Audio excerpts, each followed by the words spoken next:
आज हम 4 नवंबर 2025 के द हिंदू अखबार से लिए गए कुछ महत्वपूर्ण स्रोतों को जरा करीब से देखेंगे। हमारा मकसद है इन थोड़े जटिल विषयों से सबसे जरूरी जानकारी और अंदरूनी बातें निकालना है, ताकि कम समय में एक ठोस समझ बन सके। आज का मेन्यू काफ़ी भरा हुआ लग रहा है। हम भारत के आईटी सेक्टर के भविष्य पर बात करेंगे, जो एक अहम मोड़ पर खड़ा है। फिर समझेंगे कि ऊर्जा बचाना मतलब एनर्जी एफिशिएंसी क्यों इतनी ज़रूरी है। इसके बाद खुले समुद्र की जैव विविधता बचाने वाली हाई सीज संधि, उसकी राह में क्या रोड़े हैं, इस पर नज़र डालेंगे। हम मानव कंप्यूटर शकुंतला देवी की असाधारण कहानी को भी याद करेंगे। साथ ही ग्रेट निकोबार द्वीप पर प्रस्तावित विशाल परियोजना से जुड़े विवादों को समझेंगे। भारत और बहरीन के बीच हुई हालिया बातचीत के क्या मायने हैं, और ये डिजिटल अरेस्ट, ये क्या बला है जिसके मामले बढ़ते जा रहे हैं। आखिर में सूडान के गृह युद्ध में यूएई की कथित भूमिका पर भी बात करेंगे। सबसे पहले बात भारत के आईटी सेक्टर की। ये वो सेक्टर है जिसने भारत की ग्रोथ स्टोरी में आप कह सकती हैं एक बड़ा किरदार निभाया है, लेकिन अब लगता है जैसे ये एक चौराहे पर आ गया है। वित्त वर्ष 25 में एक्सपोर्ट करीब $224.4 बिलियन रहा, जो सुनने में तो अच्छा लगता है, पर हाँ, बदलाव की आहट साफ सुनाई दे रही है। बिल्कुल, ये चौराहा शब्द यहाँ बहुत सटीक है। इसके पीछे कई वजह काम कर रहे हैं। सबसे बड़ी वजह है एआई और ऑटोमेशन का बढ़ता दखल, खासकर कोडिंग और टेस्टिंग जैसे कामों में। इससे कंपनियों पर मार्जिन बचाने का दबाव बढ़ रहा है। दूसरा टैलेंट का मसला है। अब machine learning engineering, cloud computing और यहाँ तक कि एआई को सही सवाल पूछने प्रॉम्प्ट इंजीनियरिंग जैसी नई स्किल्स की भारी मांग है और सप्लाई में कमी है। तीसरा जियोपॉलिटिक्स, जैसे कि डेटा लोकलाइजेशन, किस देश का डेटा कहाँ स्टोर होगा, ये भी नई चुनौतियां ला रही हैं। वो पुराना फॉर्मूला, यानी बड़े पैमाने पर काम और कम लागत वाले कर्मचारी, अब शायद काफी नहीं है। हाँ, और कुछ आंकड़े इस कहानी को और उभारते हैं। इंडस्ट्री में लगभग 5.6 से 5.8 मिलियन लोग काम करते हैं। नैस्कॉम ने वित्त वर्ष 25 में करीब 1,26,000 नई नौकरियों का अनुमान लगाया था, पर हायरिंग धीमी पड़ गई। 2025 में साइलेंट लेऑफ, बिना शोर शराबे के छटनी, इसकी खबरें भी आईं, जैसे टीसीएस में करीब 12,000 लोगों ने खुद ही नौकरी छोड़ी। वो स्वैच्छिक कटौती थी। ये सिर्फ बाजार के उतार चढ़ाव का मामला नहीं लगता, कुछ गहरा बदल रहा है ना। जी हाँ, और अगर इंडस्ट्री ने तेजी से कदम नहीं उठाए तो जोखिम भी है। मिड कैरियर अपने करियर के बीच में पहुंचे कर्मचारियों के लिए मुश्किल खड़ी हो सकती है अगर वो नई स्किल्स नहीं सीखते। कंपनियों के लिए भी खतरा है कि अगर वो सिर्फ सर्विस देने के बजाय खुद के प्रोडक्ट्स या इंटेलेक्चुअल प्रॉपर्टी आईपी से कमाई नहीं बढ़ाती तो उनका मुनाफा कम होगा और ग्रोथ धीमी पड़ जाएगी। लेकिन इसमें मौका भी छिपा है। देखिए, कंपनियां वैल्यू चेन में ऊपर जा सकती हैं, सॉफ्टवेयर सर्विसेज के साथ साथ प्रोडक्ट्स, प्लेटफॉर्म और सॉफ्टवेयर एज अ सर्विस यानी SaaS बना सकती हैं।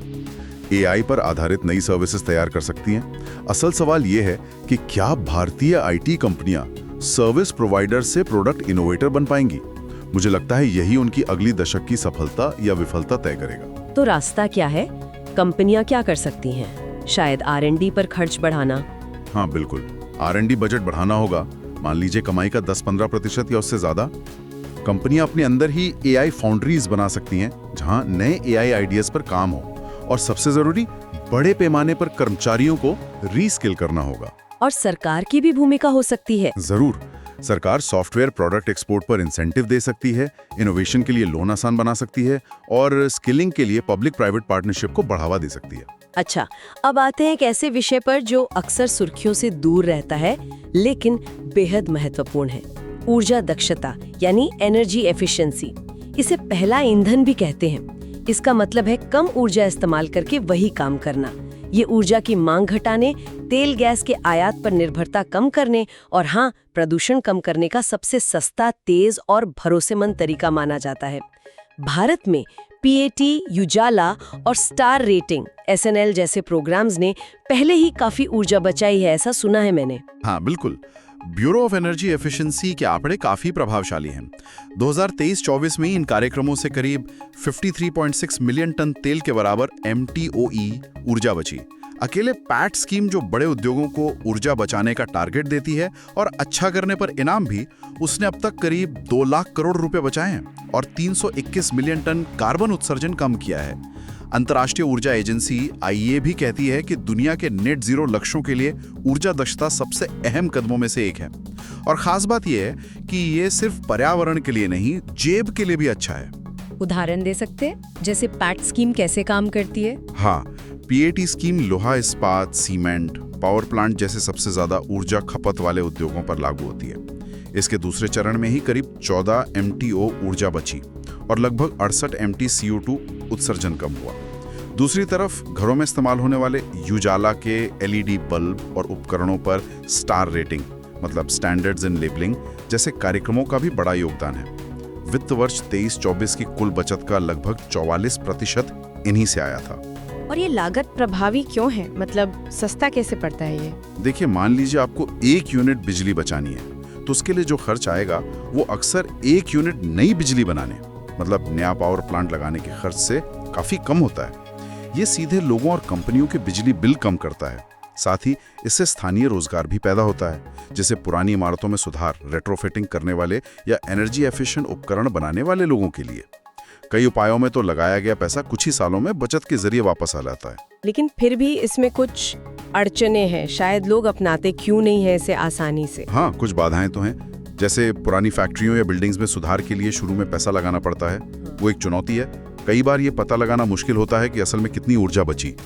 इसके लिए मानकीकृत माप और सत्यापन यानी MNV के तरीकों की कमी है।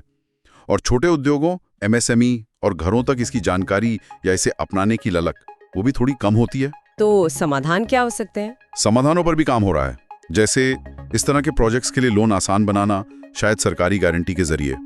MNV को बेहतर और भरोसेमंद बनाने की जरूरत है ताकि बचत को ठीक से नापा जा सके। ये वो तरीके हैं जिनसे हम पक्के तौर पर जान पाते हैं कि कितनी ऊर्जा बची। छोटे उद्योगों के लिए खास योजनाएं बनानी होंगी। सिफारिशें हैं कि पैट का दायरा बढ़ाया जाए, बिल्डिंग्स में सुधार के लिए टैक्स छूट या सस्ते लोन मिलें और MNV के लिए टेक्नोलॉजी का इस्तेमाल हो, जैसे स्मार्ट मीटर। तो असल सवाल यही है कि इन समाधानों को कितनी तेजी से जमीन पर उतारा जाता है। चलिए अब जमीन से हटकर गहरे समंदर की ओर चलते हैं। बात करते हैं हाई सी संधि की, जिसे BBNJ समझौता भी कहते हैं। बायोडायवर्सिटी बियॉन्ड नेशनल जुरिस्डिक्शन, मार्च 2023 में इसे अपनाया गया था। इसका लक्ष्य है देशों की समुद्री सीमा के बाहर के विशाल समुद्री इलाके, जो दुनिया के महासागरों का करीब 64% हिस्सा है, उसकी जैव विविधता को बचाना।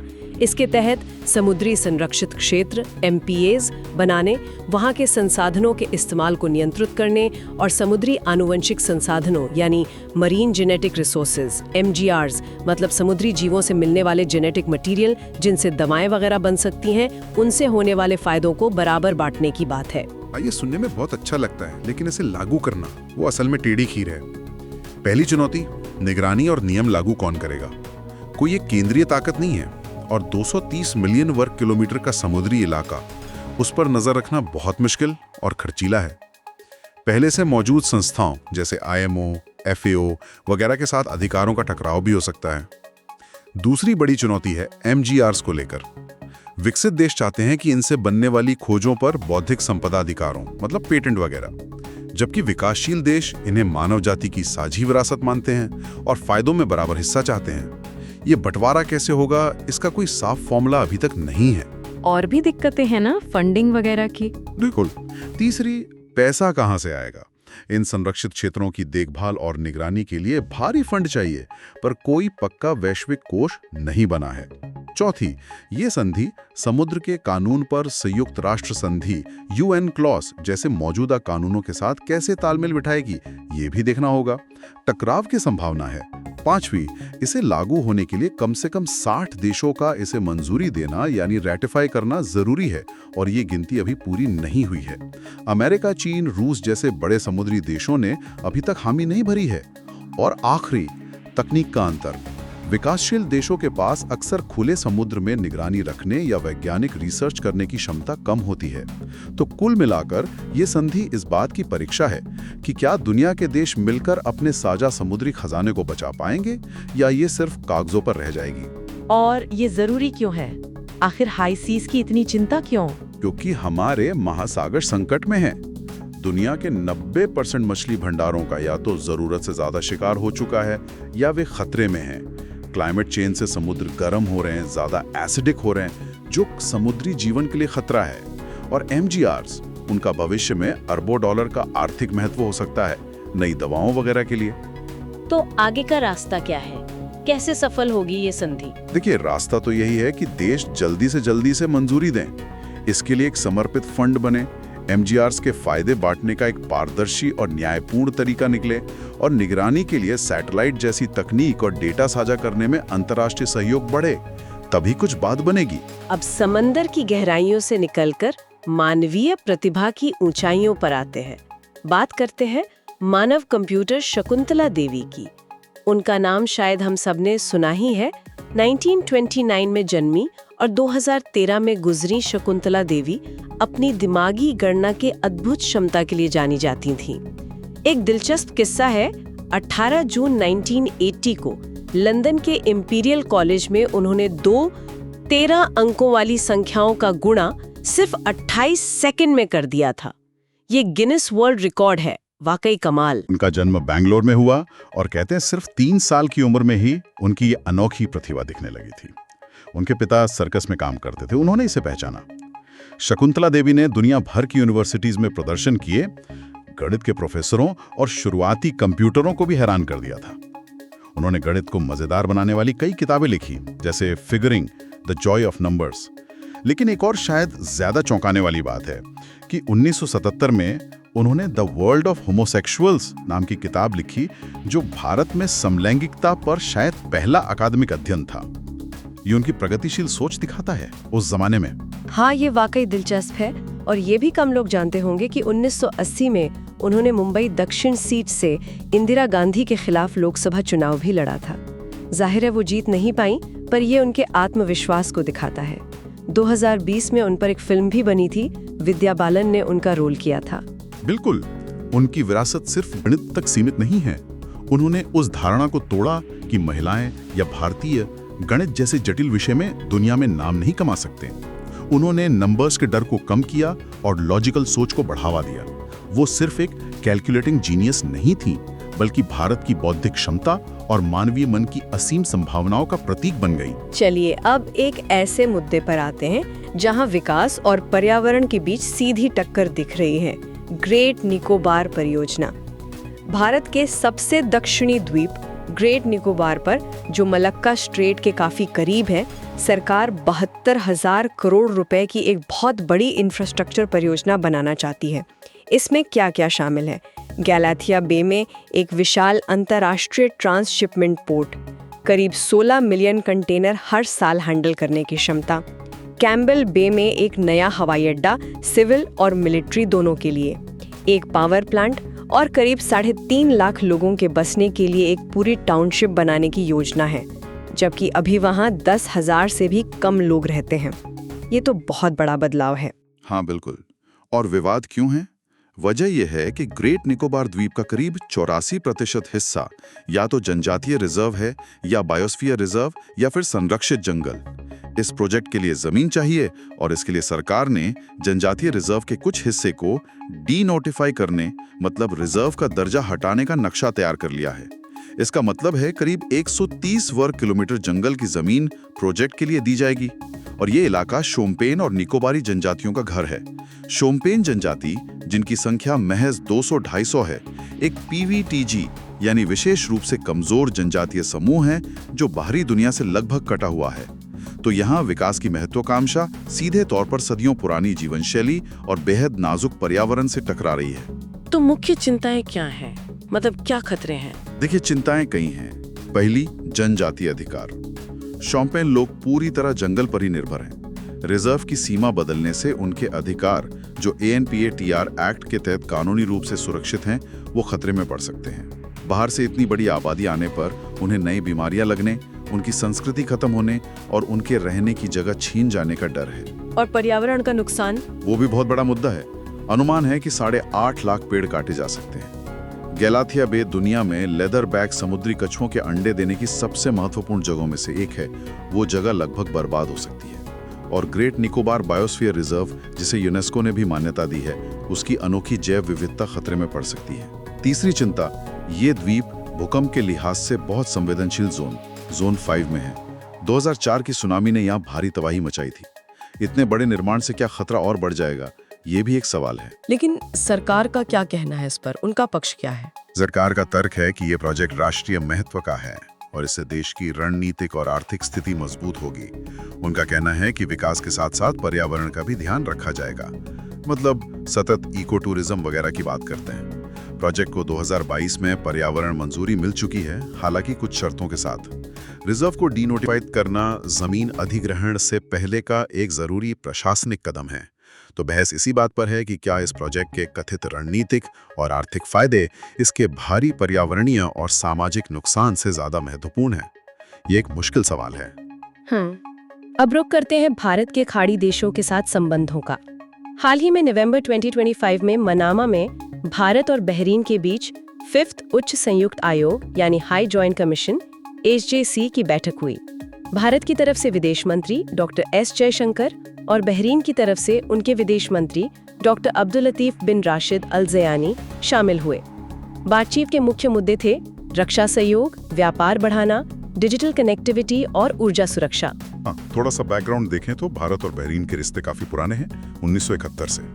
बहरीन में करीब 3.5 लाख भारतीय रहते हैं, जो वहाँ का सबसे बड़ा प्रवासी समुदाय है। दोनों देशों के बीच सालाना व्यापार करीब 1.6 से 1.8 बिलियन डॉलर का है। बहरीन भारत की एक्सटेंडेड नेबरहुड पॉलिसी यानी विस्तारित पड़ोस नीति का एक अहम हिस्सा है। इस बैठक में क्या खास बातें हुईं? रक्षा में क्या तय हुआ?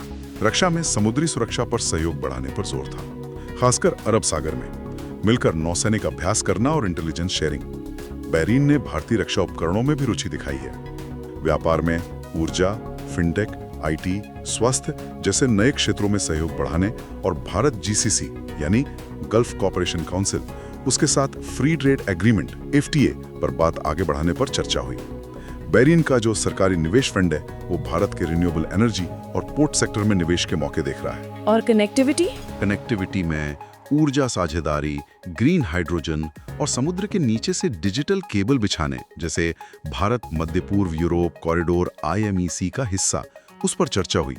और जाहिर है प्रवासियों के कल्याण और स्किल डेवलपमेंट पर भी जोर रहा। इस रिश्ते का रणनीतिक महत्व क्या है भारत के लिए? देखिए, कई पहलू हैं। पहला, समुद्री सुरक्षा। बहरीन में अमेरिकी नौसेना का 5वां बेड़ा स्थित है। ये फारस की खाड़ी में भारत के ऊर्जा सप्लाई रूट की सुरक्षा के लिए बहुत अहम है। तो बहरीन के साथ अच्छे रक्षा संबंध भारत के लिए फायदेमंद हैं। दूसरा, बहरीन GCC का सदस्य है। उसके साथ करीबी रिश्ते भारत को पूरे खाड़ी क्षेत्र से जोड़ने में मदद करते हैं, खासकर IMEC जैसी पहलों के संदर्भ में।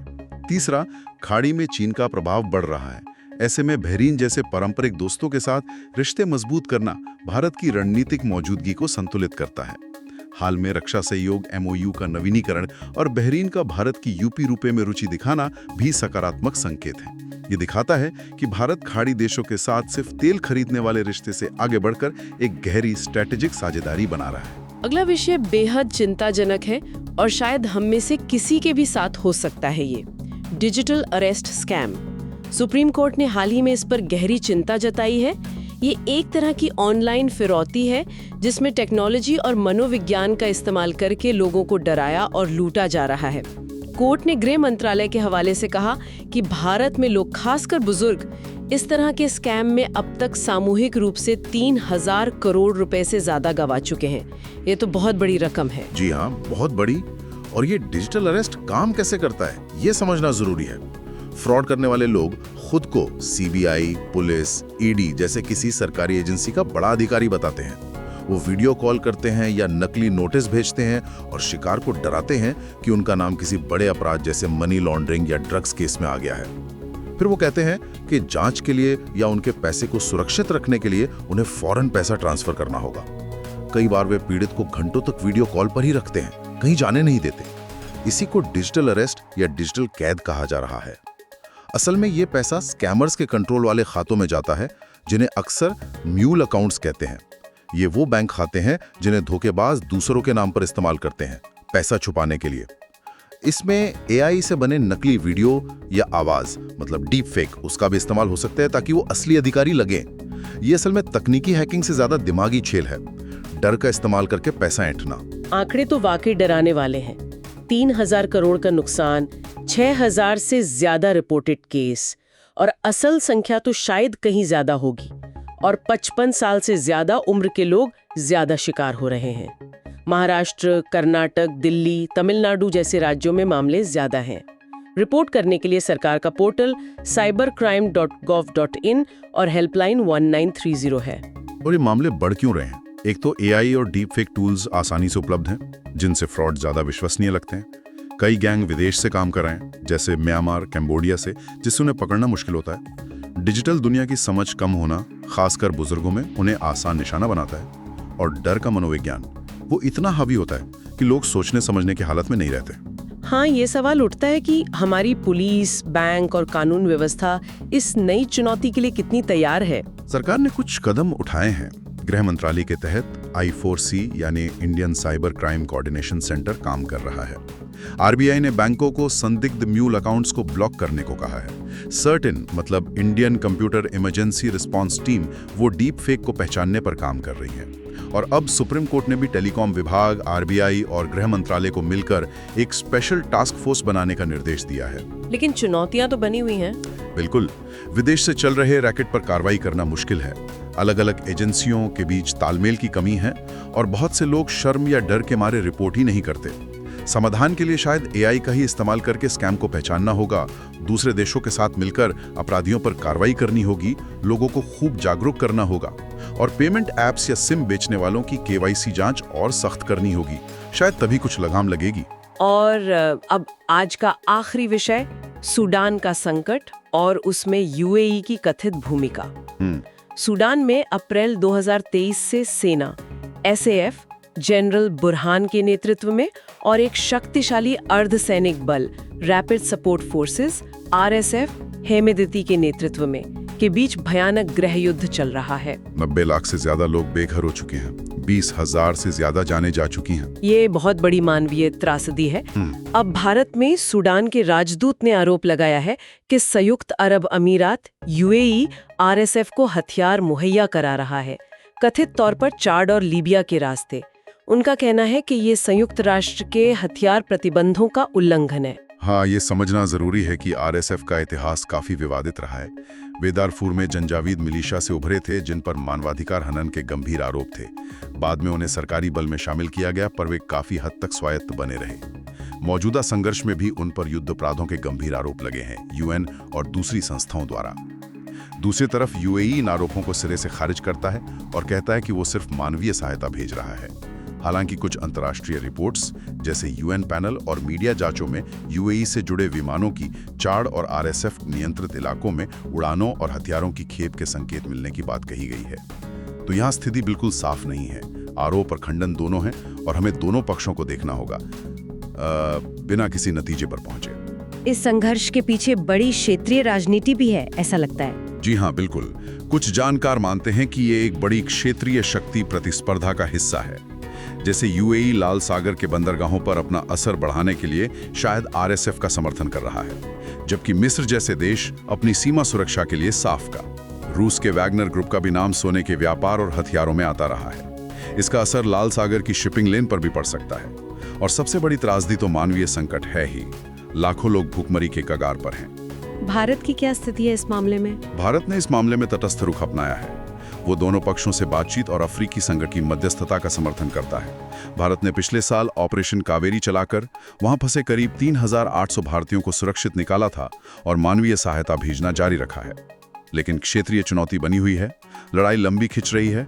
शांति वार्ता जिद्दा प्रोसेस रुकी हुई है और डर है कि ये आग पड़ोसी देशों जैसे चाड, लीबिया, दक्षिण सूडान में भी फैल सकती है। तो आज हमने टेक्नोलॉजी के दोहरे असर जैसे आईटी सेक्टर और डिजिटल अरेस्ट से लेकर वैश्विक संसाधनों के प्रबंधन जैसे हाई सीज संधि, जियोपॉलिटिक्स की जटिलताओं बहरीन और सूडान के संदर्भ में, घरेलू विकास की चुनौतियां जैसे ऊर्जा दक्षता और निकोबार परियोजना, और मानवीय प्रतिभा यानी शकुंतला देवी तक कई अहम मुद्दों की परतें खुली हैं। इन सब का निचोड़ क्या निकलता है? क्या सीख सकते हैं हम? देखिए, आज की चर्चा से एक बात साफ उभरती है। हम एक ऐसी दुनिया में जी रहे हैं जहां सब कुछ एक दूसरे से गहराई से जुड़ा है। टेक्नोलॉजी जहां मौके बना रही है, वहीं नए खतरे भी ला रही है। वैश्विक संसाधन, चाहे वो समंदर हो या साइबर स्पेस, उनके प्रबंधन के लिए नए नियमों और सहयोग की जरूरत है। भू राजनीति लगातार बदल रही है और उसके असर दूर तक जाते हैं। और इन सब के बीच शासन, सुरक्षा और बराबरी जैसे बुनियादी सवाल और जटिल होते जा रहे हैं। इन सभी मामलों में, चाहे वो टेक्नोलॉजी का प्रबंधन हो, संसाधनों का बंटवारा हो या संघर्षों का समाधान, दूरदर्शिता और मिलकर काम करने की जरूरत पहले से कहीं ज्यादा महसूस होती है। इस गहरी पड़ताल में हमारे साथ रहने के लिए धन्यवाद। उम्मीद है ये जानकारी सोचने पर मजबूर करेगी और उपयोगी साबित होगी। जाते जाते एक सवाल सोचने के लिए छोड़ जाती हूँ। हम उस बढ़ती जटिलता को कैसे संभालेंगे जहाँ एक तरफ स्थानीय विकास की बड़ी बड़ी योजनाएं हैं, जैसे ग्रेट निकोबार परियोजना, और दूसरी तरफ वही योजनाएं वैश्विक रणनीतिक हितों और हमारे ग्रह की नाजुक सेहत से सीधे टकराती हैं। ये संतुलन कैसे बनेगा, इस पर विचार जरूर कीजिएगा।